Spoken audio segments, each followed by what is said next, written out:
Assalamualaikum warahmatullahi wabarakatuh. Pada kesempatan kali ini, saya akan membahas sedikit tentang tutorial SPSS, khususnya tentang select case. Jadi, ini nampaknya sepele, kecil ya, tetapi sebenarnya ini penting ya, ketika kita nanti menganalisis data, khususnya sesuai dengan keinginan kita. Nah, select case ini merupakan salah satu fitur yang ada di dalam SPSS yang letaknya pada data ya. Jadi kalau kita lihat fungsi sebenarnya daripada select case ini adalah untuk memilih kasus ya atau subjek penelitian atau data sesuai dengan keinginan peneliti. Jadi namanya sesuai select ya, memilih kasus. Misalkan kita hanya ingin menganalisis subjek penelitian yang berjenis kelamin laki-laki saja atau perempuan. Jadi select case ini bisa digunakan untuk data yang kategori kayak jenis kelamin gitu ya, atau data yang continuous kayak variabel. Misalkan di sini saya akan berikan contoh penelitiannya misalkan persepsi risiko COVID-19 dengan perilaku protektif selama pandemi COVID-19 ya. Nah, jadi kita bisa lihat ya, contohnya misalkan kita hanya ingin menganalisis laki-lakinya saja atau perempuannya saja. Nah, di sini kita bisa lihat select case itu ada di data ya, jadi bisa nanti kita lihat. Oke, sekarang kita akan langsung aplikasikan saja ya. Pertama kita buka SPSS-nya. Ya, ini sudah ada datanya ya, data view, ini variable view-nya. Nah, kita lihat ininya ya. Yang pertama yang harus kita lakukan adalah tujuan kita apa. Ya, tadi misalkan kita ingin melihat ya salah satu kategori ya hubungan antar variabel satu dengan yang lain pada misalkan jenis kelamin tertentu. Nah, ini penelitian hubungan persepsi terhadap persepsi risiko COVID-19 dengan perilaku protektif individu ya. Ini ada pria, ada wanita. Nah, kalau kita hanya ingin menganalisis laki-laki saja, nah, kita harus perhatikan ya, variabel jenis kelamin di sini ya.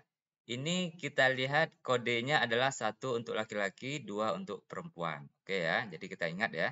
Kemudian untuk menselect case-nya, kalau kita hanya ingin meneliti pada prianya saja atau laki-laki, kita tinggal klik data ya. Kemudian kita pilih select case ya. Kemudian kita pilih if condition ya. Kemudian kita klik if. Nah, di sini kuncinya ya. Tinggal pindahkan ya jenis kelamin, variabel jenis kelamin ke sebelahnya ya. Kemudian kita beri ya, karena ini variabel kategori, kita bisa memberi kode fungsi ininya dengan sama dengan ya. Misalkan tadi satu laki-laki, berarti kalau kita sama dengan satu ya, sama dengan satu, berarti dia menganalisis hanya laki-laki dan mengabaikan atau mendelete yang perempuan. Tanpa kita mengeluarkan, memindahkan data perempuan dari data entry kita. Kita continue, ya, kemudian kita oke.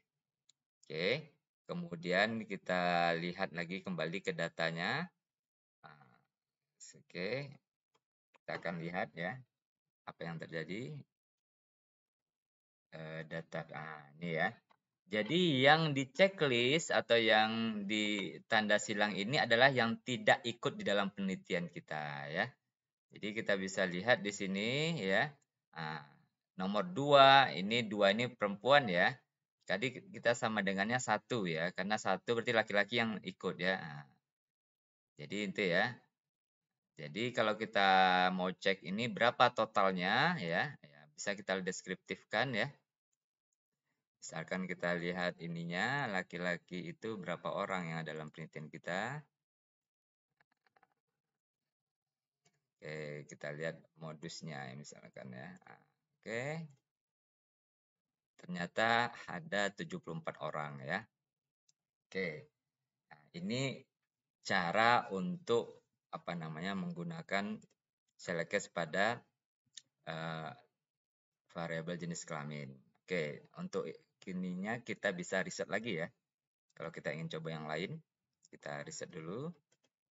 Oke, sekarang kita coba yang lain gitu ya, data continuous gitu ya. Kalau tadi kan data kategori gitu ya. Data continuous misalkan apa? Di sini ada data persepsi risiko dan perilaku protektif ya. Nah, bisa kita misalkan kita select case lagi, kemudian nah kita klik if, kemudian di sini ada perilaku protektif ya. Ini data continuous ya. Nah, data continuous ini tergantung ya. Kategorinya apa yang kita ingin buat ya. Misalkan kalau kita ingin membagi data itu tinggi, sedang, rendah, berarti kita buat batasannya dulu. Misalkan ya, bisa kita cek gitu ya. Caranya ya bisa kita lihat seperti ini ya. Kita cancel dulu.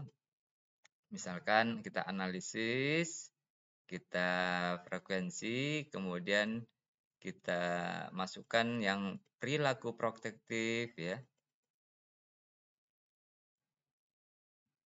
Nah, ini ya. Nah, kemudian klik statistik, kita klik aja kuartil ya, atau kita kliklah tambah ini ya. Kita klik, kemudian kita oke kan. Ternyata di sini persentilnya ada 25, 50, 75 ya. Nah, misalkan yang 25 ke bawah ini ya, persentil 25 rendah ya, nilainya 18 ke bawah ya. 50 ini sedang ya, sampai dengan 21 ya. Kemudian 21 ke atas itu tinggi ya. Jadi kita bisa menggunakan itu.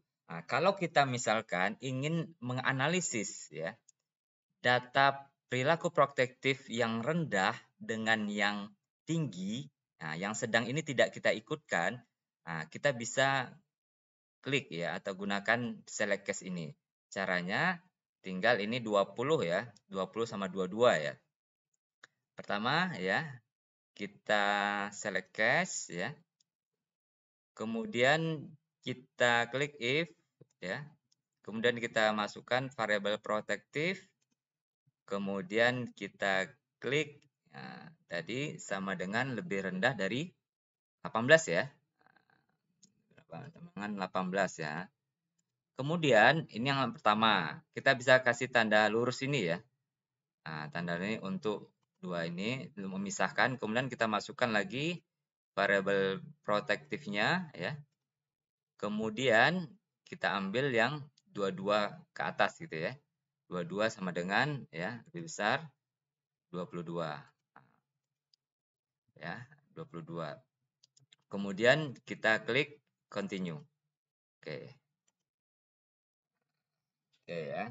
Jadi kalau kita lihat nanti datanya, nah ini datanya yang diambil adalah perilaku protektif yang rendah dan tinggi ya. Jadi begitu ya. Jadi kalau kita ingin melakukan apa namanya? Select case ya, itu bisa apa namanya? Kita tambahkan, bisa ditambahkan lagi ya dengan cara memberikan garis ini ya.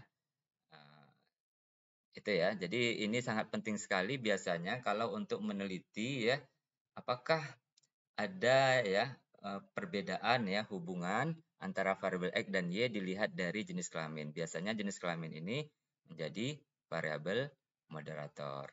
Baik, demikian yang bisa saya sampaikan. Semoga bermanfaat. Saya akhiri. Assalamualaikum warahmatullahi wabarakatuh.